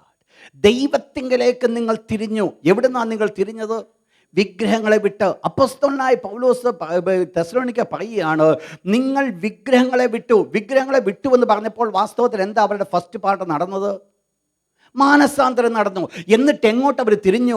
ക്രിസ്തുവിങ്കിലേക്ക് തിരിഞ്ഞു. നിങ്ങൾ ശ്രദ്ധിച്ചോണേ, മാനസാന്തരപ്പെട്ടിട്ട് ക്രിസ്തുവിങ്കിലേക്ക് തിരിയുന്നില്ല എങ്കിൽ അത് വലിയ അപകടത്തിൻ്റെ സാധ്യതയുണ്ട്. ശ്രദ്ധിക്കണം ഞാൻ പറയുന്നത്. മാനസാന്തരപ്പെട്ട് ക്രിസ്തുവിങ്കിലേക്ക് തിരിയുന്നില്ല എങ്കിൽ, അതിൻ്റെ ഫസ്റ്റ് പാർട്ട് കൊണ്ട് തന്നെ നിൽക്കുകയാണെങ്കിൽ അത് വലിയ ഡേഞ്ചറസാണ്. എന്താ അതിൻ്റെ ഡേഞ്ചേഴ്സ് എന്നറിയാമോ? നിങ്ങൾക്കറിയാം, കർത്താവായ യേശു പറയുണ്ടായി, മത്തായിയുടെ സുവിശേഷം 7-ാം അധ്യായത്തിൽ നമ്മൾ ഭാഗം കാണുന്നുണ്ട്. മത്തായിയുടെ സുവിശേഷം 12-ാം അധ്യായം 43 മുതൽ 45 വരെയുള്ള വാക്യങ്ങൾ നിങ്ങൾക്ക് അത് അറിയുവാൻ സാധിക്കും. അശുദ്ധാത്മാവ് ഒരു മനുഷ്യനെ വിട്ട് നീങ്ങിയ ശേഷം നീരില്ലാത്ത സ്ഥലങ്ങൾ കൂടെ സഞ്ചരിച്ച് അവസാനം ഞാൻ വിട്ടുപോകുന്ന എൻ്റെ വീട്ടിലേക്ക് കടന്നു വരും. കടന്നു വന്നപ്പോൾ എന്ത് കണ്ടു? ആ വീട് അടിച്ചു വാരി വൃത്തിയുള്ളതായി കണ്ടു. തന്നിലും പോയി ദുഷ്ടതയേറി 7 ആത്മാക്കളുമായിട്ട് വന്നിട്ട് അവൻ്റെ ഉള്ളിൽ കടന്നു. എന്താ കടക്കുവാൻ കാരണമെന്നത്? വീട് അടിച്ചു വാരി ഇട്ടിരിക്കുക, പക്ഷങ്ങൾ എന്തില്ല? അതിനകത്ത് ആരുമില്ല, അതിനകത്ത് വസിക്കുവാൻ ആരുമില്ല. വീട് ക്ലീനാണ്, സത്യമാണ്. പക്ഷെ വീട് ക്ലീൻ ആണെങ്കിലും അതിനകത്ത് വസിക്കുവാൻ ആളില്ലാത്തത് കൊണ്ട് പുറത്തു നിന്നുള്ളവർക്ക് അകത്തോട്ട് കടക്കുവാൻ കാരണമായി തീർന്നു. നിങ്ങൾ മനസ്സിലാക്കണം ഞാൻ പറഞ്ഞ പോയിന്റ് എന്താ. ഇവിടെ ഈ രണ്ട് കാര്യങ്ങൾ ഒരുമിച്ച് പോകേണ്ട കാര്യങ്ങളാണ്. നിർജീവ പ്രവൃത്തികളെക്കുറിച്ചുള്ള മാനസാന്തരം നടക്കുമ്പോൾ തന്നെ ഉണ്ടാകേണ്ട അടുത്ത വിഷയമാണ് ദൈവത്തിങ്കിലെ വിശ്വാസം എന്ന് പറയുന്നത്. ദൈവത്തിങ്കിലേക്കുള്ള എൻ്റെ വിശ്വാസം, ദൈവത്തിങ്കിലേക്ക് ഞാൻ അടുക്കുക എന്ന് പറയുന്നത്. ദൈവം ആരെന്ന് ഞാൻ മനസ്സിലാക്കുക, ദൈവം എങ്ങനെയുള്ളവൻ ഞാൻ മനസ്സിലാക്കുക, ദൈവത്തിൽ എന്ത് ചെയ്തു തരുവാൻ സാധിക്കുന്നു മനസ്സിലാക്കുക, എങ്ങനെ ദൈവം എന്നെ സ്നേഹിക്കുന്നു മനസ്സിലാക്കുക. ദൈവത്തെക്കുറിച്ച് മനസ്സിലാക്കാതെ ഈ വാക്യൂം നമുക്ക് ഫില്ല് ചെയ്യുവാൻ സാധ്യമല്ല. നിങ്ങൾ മനസ്സിലാക്കണം, അത് രണ്ടും ഒരുമിച്ച് മുൻപോട്ട് കടന്നു പോകുമ്പോഴാണ് വാസ്തവത്തിൽ സംഭവിക്കുന്നത്.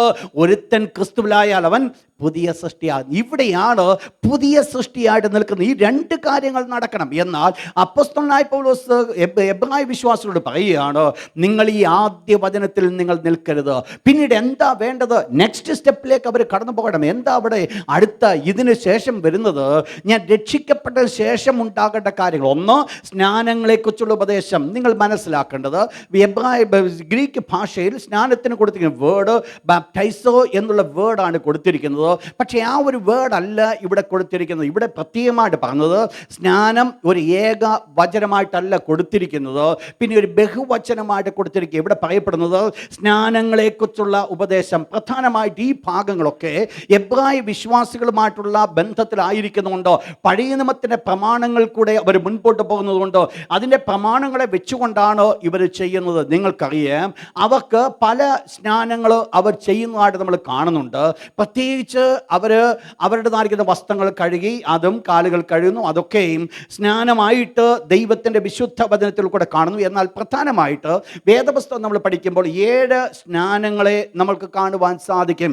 7 ഡിഫറെൻറ്റ് സ്നാനങ്ങൾ. പെട്ടെന്ന് ഡീറ്റെയിൽ ആയിട്ട് പറഞ്ഞിരുവാൻ സാധ്യമല്ല, അല്ലെങ്കിൽ പെട്ടെന്ന് നിങ്ങൾ അത് നോട്ട് ചെയ്താട്ട്.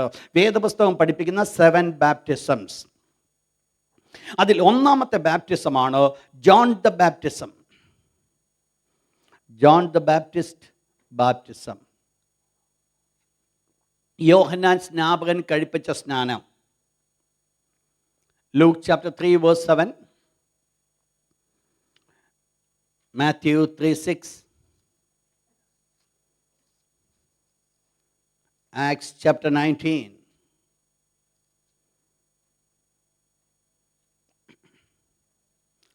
വേഴ്സ് 4, 4-ാമത്തെ വാക്യം. ആക്ട്സ് 19:4. എന്താണ് യോഹന്നാൻ സ്നാപകൻ കഴിപ്പിച്ച സ്നാനം? വായിച്ചാട്ട് ആക്ട്സ് 19:4 പെട്ടെന്ന്, ഒറ്റ വേർഡ് മാത്രം. യോഹന്നാൻ മാനസാന്തര സ്നാനമത്രേ കഴിപ്പിച്ചു. എന്നിട്ട് അപ്പോൾ യോഹന്നാൻ്റെ സ്നാനത്തിൻ്റെ പ്രത്യേകത ഇവിടെ പറഞ്ഞു. യോഹന്നാൻ സ്നാപകൻ കഴിപ്പിച്ചത് മാനസാന്തരത്തെ വെളിപ്പെടുത്തുന്ന സ്നാനം. അതുകൊണ്ട് യോഹന്നാൻ അവസാനിപ്പിച്ചിട്ടില്ല. പിന്നെ ഒരു കാര്യം പറഞ്ഞു, വരുവാൻ പോകുന്ന യേശുവിൽ വിശ്വസിക്കണം. അപ്പോൾ അതിൻ്റെ അപൂർണമായിരുന്നു യോഹന്നാൻ സ്നാപകൻ്റെ സ്നാനം. എന്ന് പറഞ്ഞാൽ ഈ സ്നാനം കൊണ്ട് രക്ഷപ്പെട്ടില്ല. പിന്നീട് അവരെന്ത് കാണണമായിരുന്നു? യേശുക്രിസ്തുവിനെ അവർ കാണണമായിരുന്നു. നിങ്ങൾ മനസ്സിലാക്കണം, യേശുക്രിസ്തുവിനെ മനസ്സിലാക്കുക. എന്നാൽ ഇവരെന്താ ചെയ്തത്? അവരെടുത്ത തീരുമാനത്തിൻ്റെ ഒരു പുറമേ കാട്ടുന്ന ഒരു അടയാളമായിട്ടായിരുന്നു അന്ന് ആ സ്നാനം നടന്നത്. ഇതാണ് അപ്പോൾ യോഹന്നാൻ സ്നാപകൻ ചോദിച്ചത്, സപ്പസന്ധത്തിൽ വരുവാനുള്ള കോപത്തെ ഒഴിഞ്ഞ് ഓടിപ്പോകുവാൻ നിങ്ങൾക്ക് ഉപദേശിച്ചെന്നത് മാനസാന്തര യോഗ്യമായ ഫലം കായ്പീൻ. അപ്പോൾ എന്താ യോഹന്നാൻ സ്നാനം കഴിപ്പിച്ച സ്നാനത്തിൻ്റെ പ്രത്യേകത? ഒന്ന്, അവിടെ മാനസാന്തരപ്പെട്ടവരെ, അവരുടെ മാനസാന്തരപ്പെട്ടു അഥവാ ദൈവത്തിന് വേണ്ടി അവർ വേർതിരിക്കപ്പെട്ടു എന്നുള്ളതിൻ്റെ അടയാളമായിട്ടായിരുന്നു ഈ സ്നാനം നടന്നുകൊണ്ടേയിരുന്നത്. അത് യോഹന്നാൻ സ്നാപകൻ കഴിപ്പിച്ച ഒരു സ്നാനം. അത് ദൈവം യോഹന്നാന് കൊടുത്തൊരു ശുശ്രൂഷയായിരുന്നു. രണ്ടാമത്തെ സ്നാനം ക്രൈസ്റ്റ് ബാപ്റ്റിസം ഇൻ വാട്ടർ. കർത്താവായ യേശുക്രിസ്തുവിൻ്റെ സ്നാനം. യേശുക്രിസ്തു കഴിപ്പിച്ച സ്നാനം. യേശുക്രിസ്തു സ്നാനം കഴിപ്പിച്ചു. വായിച്ചോട്ടെ, യോഹന്നാന്റെ സുവിശേഷം 22-26 വാക്യം. Chapter 4 verse 1 and 2. 4 വാക്യങ്ങൾ. യോഹന്നാന്റെ സുവിശേഷം 3-ാം അധ്യായം 22-ാമത്തെ വാക്യം, അതിനുശേഷം 26-ാമത്തെ വാക്യം.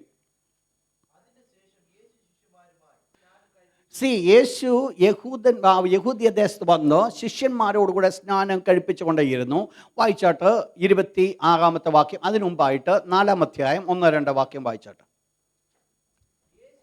It's very clear. അവിടെ കർത്താവായ യേശു ക്രിസ്തുവും തൻ്റെ ശിഷ്യന്മാരും കൂടെ സ്നാനം കഴിപ്പിച്ചു എന്നുള്ളത് വളരെ ക്ലിയർ ആയിട്ട് പറയുന്നു. എന്ന് പറഞ്ഞാൽ യോഹന്നാൻ സ്നാപകൻ മാത്രമല്ല സ്നാനം കഴിപ്പിച്ചത്, കർത്താവായ യേശുവും സ്നാനപ്പെടുത്തി. ആരും ഉണ്ടായിരുന്നു കൂടെ? തൻ്റെ ശിഷ്യന്മാരും ഉണ്ടായിരുന്നു. യേശു സ്നാനപ്പെടുത്തിയോ? വായിച്ചാട്ട് 3-ാം അധ്യായം 26-ാമത്തെ വാക്യം. 3rd chapter verse 26. വളരെ ക്ലിയർ ആയിട്ട് അവിടെ പറയുന്നുണ്ട്. യോഹന്നാൻ സ്നാപകൻ്റെ ശിഷ്യന്മാർ കടന്നു എന്ന് യോഹന്നാനോട് പറഞ്ഞൊരു വാചകം. അതിന് ആ പറയുന്ന വാചകം ഇതാണ്: റബ്ബി, യോർദാൻ അക്കരെ നിന്നോടുകൂടെ ഇരുന്നവൻ അതാര്? യോഹന്നാൻ സ്നാപകനോട് ഇരുന്നവൻ ആര്? കർത്താവായ യേശു. 2 പറഞ്ഞു, നീ സാക്ഷീകരിച്ചിട്ടുള്ളവൻ തന്നെ അതാര്? യേശു. അപ്പോൾ 2 കാര്യങ്ങൾ കൊണ്ട് യേശു ക്രിസ്തുവിനെ കൺഫേം ചെയ്ത് പറഞ്ഞിട്ട് പറയുകയാണ്, ഇതാ എന്ത് ചെയ്യുന്നു? ആര് സ്നാനം കഴിപ്പിച്ചു?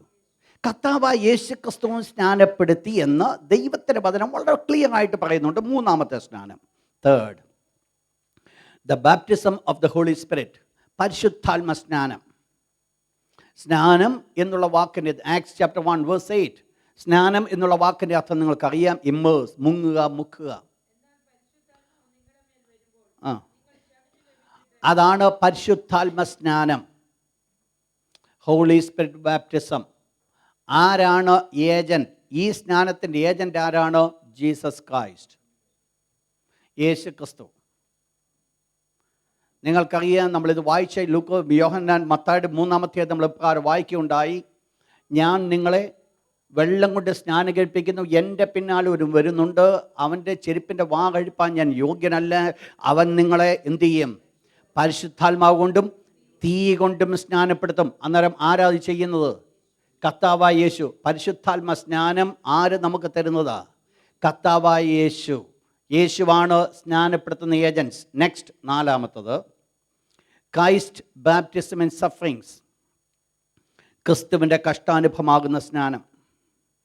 Christ baptism in sufferings. Luke chapter 12 verse 50. Lukose 12:50.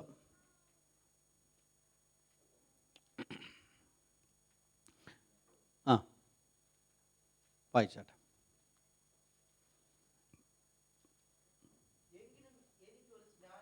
എങ്കിലും എനിക്കൊരു സ്നാനമേൽക്കുവാനുണ്ട്. നിങ്ങൾക്കറിയാം, ഇത് കർത്താവായ യേശു പറയുന്നൊരു വേർഡ്. ഇതിനു മുമ്പ് യേശു ഏതെല്ലാം സ്നാനം പ്രാപിച്ചു കഴിഞ്ഞു? യോഹന്നാൻ സ്നാപകനാൽ സ്നാനപ്പെട്ടു, അതിനോടുകൂടെ ചേർന്ന് എന്ത് സംഭവിച്ചു? പരിശുദ്ധാത്മ സ്നാനം പ്രാപിച്ചു. ഇത് രണ്ടും പ്രാപിച്ച യേശുവാണ് പറയുന്നത്, ഇനിയും എനിക്കൊരു സ്നാനം ഏൽക്കുവാനുണ്ട്. എന്ത് സ്നാനമായിരുന്നു? കർത്താവായ യേശു ക്രിസ്തുവിൻ്റെ കഷ്ടാനുഭവ സ്നാനം അഥവാ കഷ്ടാനുഭവം. അത് സ്നാനമായിട്ട് ചൂണ്ടിക്കാണിക്കുന്നു. എന്തുകൊണ്ട് അത് സ്നാനമായി? സ്നാനം എന്നുള്ള വാക്കിൻ്റെ അർത്ഥം മുങ്ങുക, മുക്കുക എന്ന് പറഞ്ഞാൽ യേശു ആ കഷ്ടാനുഭവത്തിൽ കംപ്ലീറ്റ്ലി ഇമ്മേഴ്സായി, മുങ്ങി. അതാണ് അതിൻ്റെ അർത്ഥം. 5-ാമത്തത് baptism in the cloud and the sea. Baptism in the cloud and the sea. മേഘത്തിലും സമുദ്രത്തിലും സ്നാനമേറ്റു. 1 Corinthians chapter 10 verse 2. 1 Corinthians 10-ാം 2-ാമത്തെ വാക്യം. എല്ലാവരും സമുദ്രത്തിലൂടെ കടന്നു, മേഘത്തിലും സമുദ്രത്തിലും സ്നാനമേറ്റു. ഇത് വെള്ളം കൊണ്ടുള്ള ഒരു സ്നാനമല്ല. പിന്നെയോ ഇവിടെ സംഭവിച്ചത് വെള്ളത്താൽ അല്ലാതെ, ഇവിടെ സ്നാനം എന്നുള്ളത് അർത്ഥമാക്കുന്നത് ദ സെയിം എക്സ്പീരിയൻസ്, അതേ അനുഭവത്തിൽ കൂടി ഇവർ കടന്നുപോയി. വെള്ളം കൊണ്ടും, ഇവിടെ പറയുന്നത് മേഘം കൊണ്ടും സമുദ്രത്തിലൂടെയും മേഘത്തിലൂടെയും സ്നാനമേറ്റു. അപ്പോൾ ഇവർ വെള്ളത്താൽ ഇവർ മുക്കപ്പെട്ടില്ല, പിന്നെയോ വെള്ളം ചിറ പോലെ നിൽക്കുകയായിരുന്നു. ഇത് വെള്ളം കൊണ്ടുള്ള സ്നാനമല്ല. പിന്നെ എന്തിനെ വെളിപ്പെടുത്തുന്നു? അതേ എക്സ്പീരിയൻസിൽ കൂടെ ഇവർ കടന്നുപോയി. മോശ കടന്നുപോയ എക്സാക്ട്ലി ദ സെയിം എക്സ്പീരിയൻസ്, അതിൽ കൂടി ഇവർ കടന്നുപോയെന്ന് ചൂണ്ടിക്കാണിക്കുന്നു. നെക്സ്റ്റ്, 6-ാമത്തത് baptism into Christ and his body. Baptism into Christ and his body. ക്രിസ്തുവിനോടുകൂടെ ചേരുവാൻ സ്നാനമേറ്റു. Galatians 3:27, Romans 6:3, Galatians 3:27, Romans 6:3. ക്രിസ്തുവിനോടുകൂടെ ചേരുവാൻ സ്നാനമേറ്റവരായിരിക്കും നിങ്ങൾ. അപ്പോൾ പലപ്പോഴും പറയുന്ന ഒരു തെറ്റായിരിക്കുന്ന പഠിപ്പീരാണ് ഇത് രണ്ടും. വാസ്തവത്തിൽ ആദ്യകാലങ്ങളിൽ ഒരേപോലെ നടന്നതുകൊണ്ട് അത് അങ്ങനെ വ്യാഖ്യാനിക്കുന്നത്. പക്ഷെങ്കിൽ ഇത് തെറ്റായിട്ട് പഠിപ്പിക്കുന്ന ഒരു കാര്യമാണ്. ക്രിസ്തുവിനോടുകൂടെ ചേരുവാനുള്ള സ്നാനമാണ് ഈ വെള്ളം കൊണ്ടുള്ള സ്നാനം. ഒരിക്കലുമല്ല. ക്രിസ്തുവിനോടുകൂടെ ചേർക്കുന്നത് വെള്ളം കൊണ്ടല്ല. ക്രിസ്തു വെള്ളം കൊണ്ട് സ്നാനപ്പെടുത്തുന്ന ഏജൻ്റ് എന്ന് പറയുന്നത് ഈ ഭൂമിയിലെ ഒരു ശുശ്രൂഷകനായിരിക്കുമ്പോൾ ക്രിസ്തുവിൻ്റെ ശരീരത്തിലേക്ക് എന്നെ ചേർക്കുന്ന ഏജൻ്റ് എന്ന് പറയുന്നത് പരിശുദ്ധാത്മാ, ഹോളി സ്പിരിറ്റ്. അങ്ങനെയെങ്കിൽ ഇതെന്തായിരിക്കുന്നു? ഇത് പരിശുദ്ധാത്മാവ് ചെയ്യുന്ന ഒരു പ്രവർത്തനത്തെയാണ് വെളിപ്പെടുത്തുന്നത്. പരിശുദ്ധാത്മാവ് എന്ത് ചെയ്യുന്നു? ക്രിസ്തുവിനോടുകൂടെ എന്നെ ചേർക്കുന്നു, ക്രിസ്തുവാകുന്ന ശരീരത്തോട് എന്നെ ചേർക്കുന്നു. എപ്പോഴാണ് ഇത് സംഭവിക്കുന്നത്? ഞാൻ രക്ഷിക്കപ്പെടുമ്പോൾ തന്നെ. ആദ്യകാലങ്ങളിൽ രണ്ടും ഒരുമിച്ച് നടന്നതുകൊണ്ടാണ് അത് ഡിഫറൻഷ്യേറ്റ് ചെയ്ത് വെളിപ്പെടുത്താതിരുന്നത്. അന്ന് വാക്ക് കൈക്കൊണ്ടവർ ഇമ്മീഡിയറ്റ്ലി സ്നാനപ്പെടുമായിരുന്നു. അതുകൊണ്ട് രണ്ടും ഒരുപോലെ നടക്കും. ഇന്ന് അത് കാലങ്ങൾ കഴിഞ്ഞിട്ടാണ് ചെയ്യുന്നത്. കാരണം ഒരല്പമൊക്കെ പഠിക്കട്ടെ, മനസ്സിലാക്കട്ടെ, പിന്നോട്ട് പോകരുത് എന്നൊക്കെയുള്ള നമ്മുടെ മാനുഷിക കാഴ്ചപ്പാട് കൊണ്ടാണ് സ്നാനത്തിന് നമ്മളൊരല്പം ദീർഘ സമയം കൊടുക്കുന്നത്. പക്ഷെങ്കിൽ അത് ദൈവവചന വിഷയമേ അല്ല. സ്നാനപ്പെട്ട് കഴിഞ്ഞാൽ ദൈവത്തിൻ്റെ മുൻപാകെ എടുക്കുന്ന കമ്മിറ്റ്മെൻറ്റ്, ദൈവം അവരോടുകൂടെ ഇരുന്ന് അവരിൽ കൂടെ ദൈവം നടത്തുമെന്നുള്ളത് സത്യമാണ്. ദൈവം അവരെ നമ്മൾ ചെയ്യേണ്ട കാര്യം നമ്മൾ ചെയ്യും. എന്നാൽ ഇവിടെ വിഷയം എന്ന് പറയുന്നത് ക്രിസ്തുവിനോടുകൂടെ ചേരുവാനുള്ള സ്നാനം. അതെന്തായിരുന്നു? അത് പരിശുദ്ധാത്മാവാണ് സ്നാനപ്പെടുത്തുന്നത്. എന്തിലേക്ക്? ക്രിസ്തുവാകുന്ന സഭയോട് എന്നെ ചേർക്കുന്നു. അതുകൊണ്ട് അതിൻ്റെ ഏജൻറ്റ് ദ ഹോളി സ്പിരിറ്റ്. ഏഴാമത്തെ സ്നാനമാണ് വാട്ടർ ബാപ്റ്റിസം, വെള്ളത്താളുള്ള സ്നാനം. Acts chapter 2 verse 38. അപ്പോസ്തലപ്രവൃത്തി 2:38. അവൻ്റെ വാക്ക് കൈക്കൊണ്ടവർ സ്നാനമേറ്റു. നിങ്ങൾ മനസ്സിലാക്കണം, സ്നാനം എന്നുള്ളത് ദൈവത്തിൻ്റെ ഉപദേശമാണ്, ദൈവത്തിൻ്റെ ആലോചനയാണ്. യേശു അത് ചെയ്തുവെങ്കിൽ, യേശു അത് സ്വീകരിച്ചുവെങ്കിൽ, യേശു മറ്റുള്ളവരെ സ്നാനപ്പെടുത്തിയെങ്കിൽ നമ്മളാരും യേശുവിനേക്കാൾ വലിയവരല്ല. കർത്താവിൻ്റെ കൽപ്പനയാണ്, ദൈവത്തിൻ്റെ വചനമാണ് സ്നാനമെന്നുള്ളത് കൊണ്ട് സ്നാനപ്പെടേണ്ടത് ആവശ്യമാണ്. അത് അടിസ്ഥാനപരമായ ഉപദേശമാണ്, ഫണ്ടമെൻ്റൽ ഡോക്ട്രിൻസ്. ഈ ഡോക്ട്രിൻ നമ്മൾ നിൽക്കാതെ നമ്മുടെ ആത്മീയ ജീവിതം മുൻപോട്ട് പോകുവാൻ സാധ്യമല്ല. നിങ്ങൾ മനസ്സിലാക്കണം, ആക്ച്വലി ഇത് ഒരു വലിയ വീക്ക് പോയിൻറ്റ്സ് ആയിട്ട് പലരും എടുക്കുന്ന ഭാഗങ്ങളാണ്. എന്നാൽ ഞാൻ ഓർപ്പിക്കട്ടെ, ഒരു സ്പിരിച്വൽ ഗ്രോത്ത് നമ്മൾ ആഗ്രഹിക്കുന്നുവെങ്കിൽ അടിസ്ഥാനപരമായിരിക്കുന്ന പ്രമാണത്തിൽ നിൽക്കാതെ നമുക്ക് സാധ്യമല്ല. നാലാമത്തെ point, laying on of hands, കൈവപ്പ്.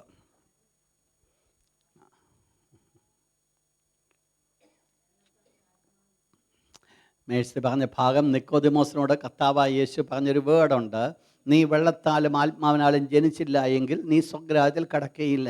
അവിടെ പറയപ്പെടുന്ന വെള്ളം എന്ന് പറയുന്നത് ദൈവവചനമാണ് എന്നാണ് പറഞ്ഞത്. ഫസ്റ്റ് പീറ്ററിനകത്ത് അത് കൊടുത്തിട്ടുണ്ട്. രണ്ട് കാര്യങ്ങളാണ് വീണ്ടും ജനനത്തിന് ആവശ്യമായിരിക്കും. ഒന്ന് ദൈവത്തിൻ്റെ വചനം, രണ്ട് പരിശുദ്ധാത്മാവ്. അതാണ് പറഞ്ഞത്. ഓക്കെ, നമുക്ക് മുൻപോട്ട് കടന്നു പോകാം. ലേയിങ് ഓൺ ഓഫ് ഹാൻഡ്സ്, കൈവപ്പ്. കൈവപ്പ് വളരെ പ്രധാനപ്പെട്ട ഒരു വിഷയമാണ്. കൈവപ്പ് വളരെ അർത്ഥമുള്ളൊരു വിഷയമാണ്. കൈവപ്പ് നമ്മൾ മനസ്സിലാക്കണം, എന്താണ് വാസ്തവത്തിൽ ഈ കൈവപ്പിൽ കൂടെ സംഭവിക്കുന്നത്. ഇന്ന് വാസ്തവത്തിൽ കൈവപ്പിന് ഒരു വിലയില്ലാത്തൊരു കാലത്തിലേക്ക് നമ്മൾ വന്നിരിക്കുക. പക്ഷേ എന്താണ് വാസ്തവത്തിൽ കൈവപ്പ്? കൈവപ്പിനെക്കുറിച്ച് ശരിയായിട്ട് മനസ്സിലാക്കുന്നവർ പെട്ടെന്ന് പോയി കൈവെക്കാൻ ആരെയും അലവിയത്തില്ല. എന്താ കൈവപ്പ്? വായിച്ചാട്ട് ലേവ്യ പുസ്തകം 1-ാം അധ്യായം 4-ാമത്തെ വാക്യം. Leviticus chapter 1 verse 4. എന്താണ് കൈവപ്പ്? അവൻ ഹോമയാഗത്തിൻ്റെ തലയിൽ കൈവെക്കണം. നിങ്ങൾക്കറിയാം, ഒരു വ്യക്തി പാപം ചെയ്തു. പാപം ചെയ്ത വ്യക്തി ഒരു മൃഗവുമായിട്ട് ആലയത്തിൻ്റെ പടിവാതിൽക്കിലേക്ക് കടന്നു വന്നു. പ്രധാനമായിട്ട് ആ യാഗപീഠത്തിൻ്റെ മുൻപിൽ കടന്നു വന്നു. യാഗപീഠത്തിന് മുൻപിൽ കടന്നു വന്നിട്ട് ഇവൻ തൻ്റെ പാപം ഏറ്റുപറഞ്ഞു. ഓൾറെഡി ഇതൊക്കെ പുരോഹിതനുമായിട്ട് കൺസൾട്ട് ചെയ്തിട്ടാണ് മൃഗവുമായിട്ട് വന്നതെങ്കിലും പിന്നീട് യാഗപീഠത്തിൻ്റെ അവിടെ കടന്നു വന്നിട്ട് ഈ വ്യക്തി ചെയ്യുന്നൊരു കാര്യമുണ്ട്. ഈ മൃഗത്തിൻ്റെ തലയിലേക്ക് കൈയൊന്ന് വെക്കും. എന്നിട്ട് ഈ വ്യക്തി താൻ ചെയ്തു പോയ പാപങ്ങളെല്ലാം ഏറ്റുപറയും. എല്ലാ പാപവും ഏറ്റുപറയും. ഏറ്റുപറയുമ്പോൾ എന്താ സംഭവിക്കുന്നത്? അവരർത്ഥമാക്കുന്നത് ഈ പാപങ്ങളെല്ലാം ആ മൃഗത്തിന്മേൽ ട്രാൻസ്ഫർ ചെയ്യപ്പെടും. ആ മൃഗത്തെ, പാപം ഏറ്റുപറഞ്ഞാൽ ഉടനെ ആ മൃഗത്തെ കൊല്ലും. അവിടെ എന്ത് സംഭവിച്ചു? ഇവൻ്റെ പാപം വഹിച്ച് ഈ മൃഗം കൊല്ലപ്പെട്ടു. അതുകൊണ്ട് ഈ പുള്ളിക്ക് എന്തില്ല? ആ പാപം അവനിലില്ല. ആൾ മാറിയിട്ടില്ല, പക്ഷെങ്കിൽ എന്തില്ല?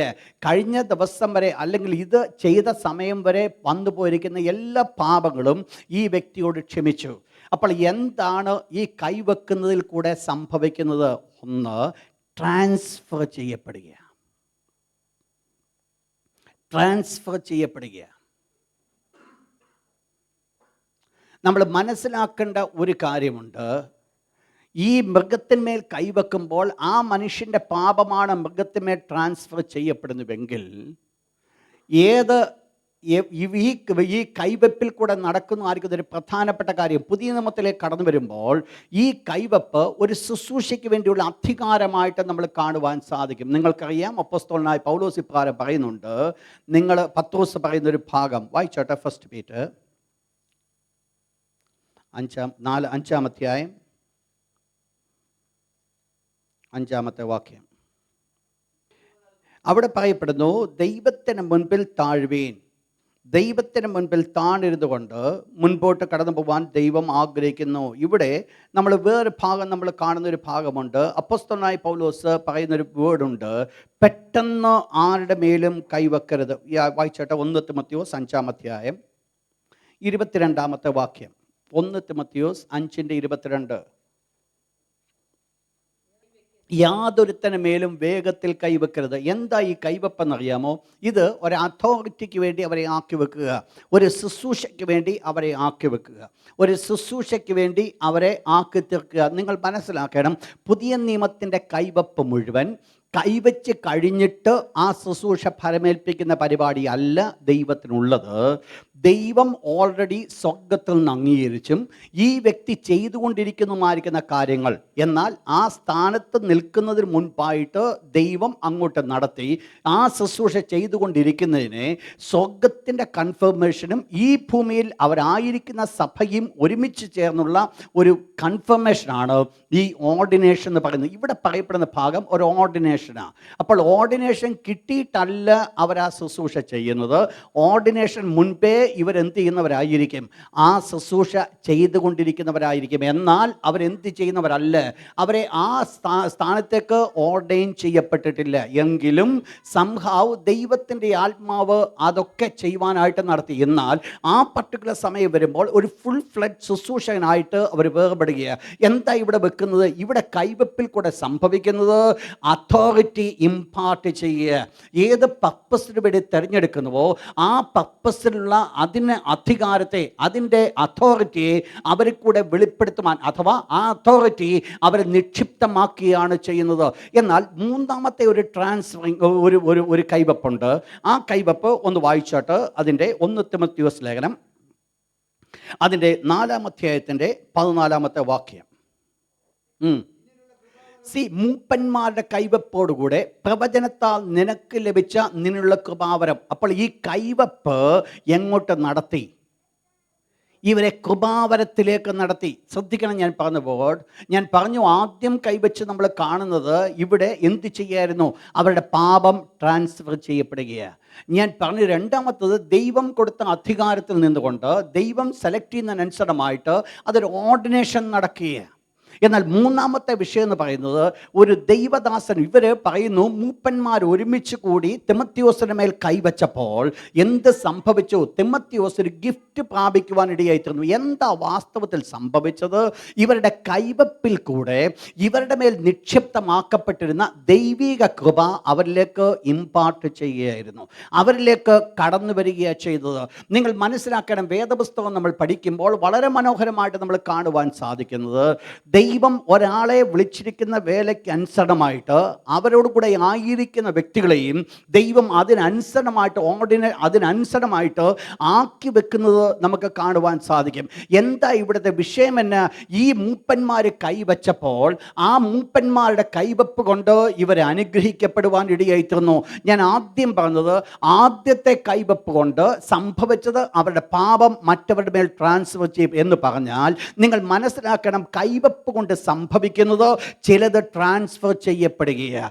ഒന്നുകിൽ നല്ലതായിരിക്കാം ട്രാൻസ്ഫർ ചെയ്യപ്പെടുന്നത്, അല്ലെങ്കിൽ ദോഷമായിരിക്കാം. ഇത് എങ്ങനെയാണ് വെളിപ്പെടുത്തുന്നത്? ഇത് വെളിപ്പെടുത്തുന്ന മുഖാന്തരം എന്ന് പറയുന്നത്, ആരാണ് കൈവെക്കുന്നത്, അവൻ്റെ പ്രത്യേകത എന്താണ്, അതിനനുസരണമായിട്ടായിരിക്കും ഇമ്പാർട്ട് ചെയ്യപ്പെടുന്നത്. ശ്രദ്ധിക്കണം, ഞാൻ പറഞ്ഞ വേർഡ് കൈവെപ്പ് എന്ന് പറഞ്ഞൊരു ഇമ്പാർട്ടേഷനാണ് നടക്കുന്നത്. ഒരു ഇമ്പാർട്ടേഷൻ നടക്കുമ്പോൾ ആ ഇമ്പാർട്ടേഷൻ അത് നടക്കുന്ന സ്ഥാനത്ത് നമ്മൾ മനസ്സിലാക്കേണ്ട ഒരു വിഷയമുണ്ട്. പ്രധാനമായിട്ട് ആരാണോ നമ്മുടെ മേൽ കൈവെക്കുന്നത് ആ വ്യക്തി അനുഗ്രഹിക്കപ്പെട്ടൊരു വ്യക്തിയാണെങ്കിൽ 100% അതിന് അനുഗ്രഹം നമ്മുടെ മേൽ കടന്നു വരും. എന്നാൽ അതല്ല എങ്കിൽ അവരിൽ വസിക്കുന്ന അശുദ്ധാത്മാവ് അങ്ങോട്ട് ഇമ്പാർട്ട് ചെയ്യുക. ഇവരുടെ കണ്ണുകൾ മുഴുവൻ അന്ധമായിരിക്കും, കണ്ണുകൾ മുഴുവൻ മൂടപ്പെട്ടിരിക്കും. എന്തെല്ലാം ആ വ്യക്തി പറയുമോ അതിനനുസരണമായിട്ട് മുൻപോട്ട് കടന്നു പോകും എന്ന് പറഞ്ഞാൽ ഇവരുടെ കണ്ണ് അവിടെ കാരണം ഇത് ആരാ ചെയ്യുന്നത് നിങ്ങൾക്കറിയാം. ഈ ലോകത്തിൻ്റെ ദൈവം അവിശ്വാസികളുടെ മനസ്സ് എന്ത് ചെയ്യുക? കുരുടാക്കുക. അപ്പോൾ ദുഷ്ടപിശാചിൻ്റെ ആവാഹനമുള്ള ഒരു വ്യക്തി ആകുന്നുവെങ്കിൽ ആ വ്യക്തിയുടെ മേൽ കൈവെക്കുന്ന ആ സ്ഥാനത്ത് ഇമ്പാർട്ട് ചെയ്യപ്പെടുന്നത് അതായിരിക്കും ഇമ്പാർട്ട് ചെയ്യപ്പെടുന്നത്. ശ്രദ്ധിച്ചോണേ, നമ്മൾ ഒരു വ്യക്തിയുടെ മുൻപിൽ പോയി നിന്ന് കൊടുക്കുന്നത് നല്ലതാണ്, പക്ഷെങ്കിൽ അതുകൊണ്ട് നന്മയും ദോഷവും നമുക്ക് അനുഭവിപ്പാൻ സാധിക്കും. ആരാണ് നമ്മുടെ മേൽ കൈവെക്കുവാൻ പോകുന്നത് എന്നുള്ളത് ഞാൻ മനസ്സിലാക്കി നിൽക്കുന്നില്ല എങ്കിൽ സാധാരണ സംഭവിക്കുന്ന ഒരു കാര്യമുണ്ട്. പ്രാർത്ഥിക്കുവാൻ മുൻപോട്ട് കടന്നു വരുമ്പോൾ വി അക്സെപ്റ്റ് ദാറ്റ് പേഴ്സൺ. നമ്മൾ കണ്ണുമടച്ച് ആ വ്യക്തിയെ നമ്മൾ സ്വീകരിക്കുക ചെയ്യുന്നത്. കാരണം മറ്റ് യാതൊരു ചിന്തയുമില്ല. നമ്മൾ സ്റ്റേജിൽ നടന്ന പെർഫോമൻസും മറ്റ് പല കാര്യങ്ങൾ കൊണ്ട് അന്ധമായിട്ട് ഞാൻ ആ പുള്ളി അങ്ങ് വിശ്വസിച്ചുകൊണ്ട് ഞാൻ നിൽക്കുക. കാരണം അവിടെ എന്താ സംഭവിക്കുന്ന അറിയാമോ?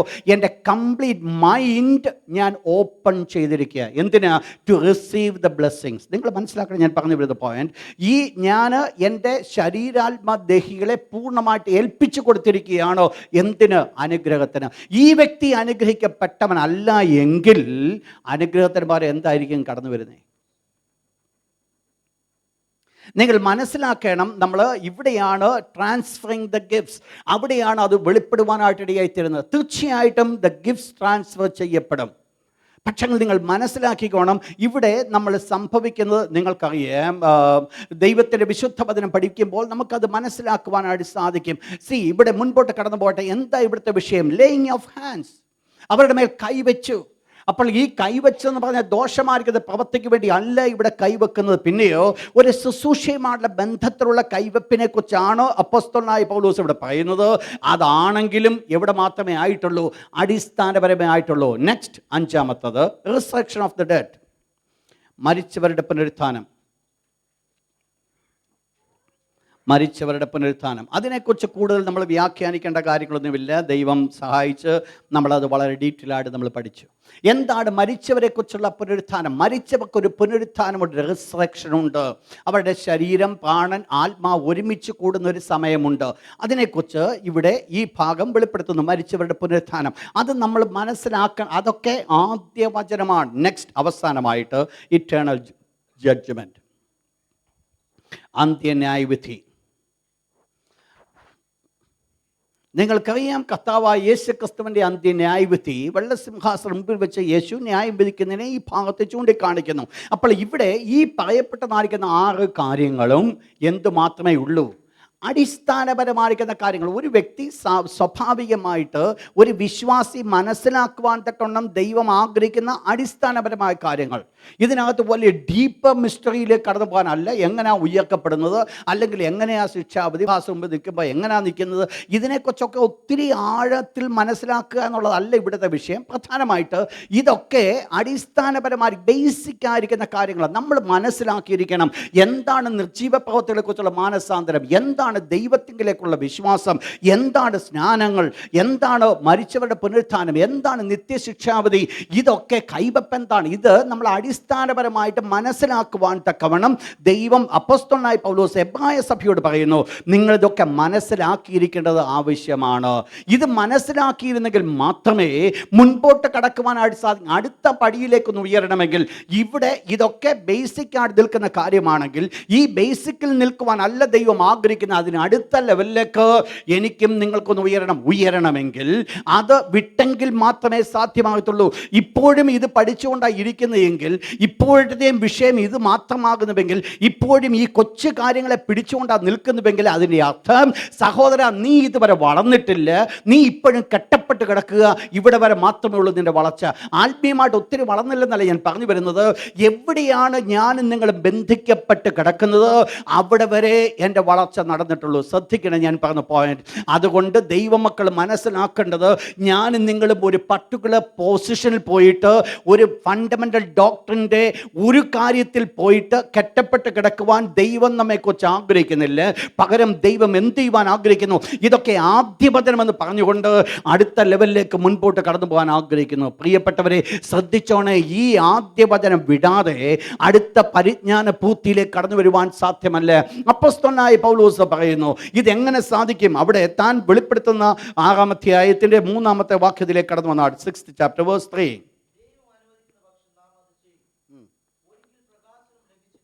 അതെ, ദൈവം അനുവദിക്കുന്ന പക്ഷം നാം അത് ചെയ്യും. നിങ്ങൾ അത് മനസ്സിലാക്കണം. ദൈവം പറയുകയാണ്, ഇതാരെക്കൊണ്ട് സാധ്യവുമല്ല, ഒരു മനുഷ്യനെ കൊണ്ട് സാധ്യമല്ല, ദൈവത്തെ കൊണ്ട് മാത്രമേ സാധ്യമാകത്തുള്ളൂ.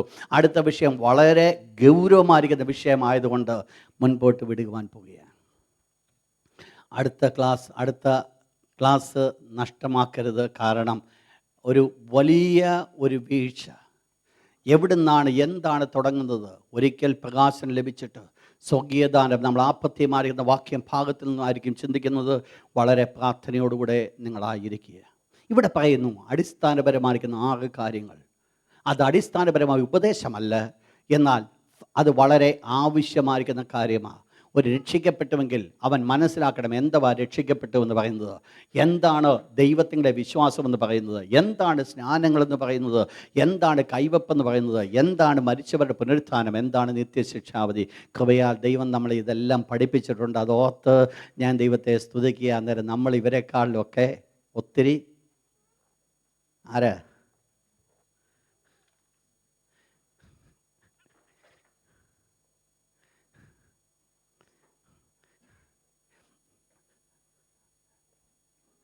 ബുദ്ധിയുണ്ട്, ജ്ഞാനമുണ്ട്, അറിവുണ്ട്, ഇതൊക്കെ തലയ്ക്കകത്തിരിപ്പുണ്ട്. പക്ഷെങ്കിൽ അത് ഹൃദയത്തിലേക്ക് കടന്നു വരാതെ യാതൊരു ഗുണമില്ല.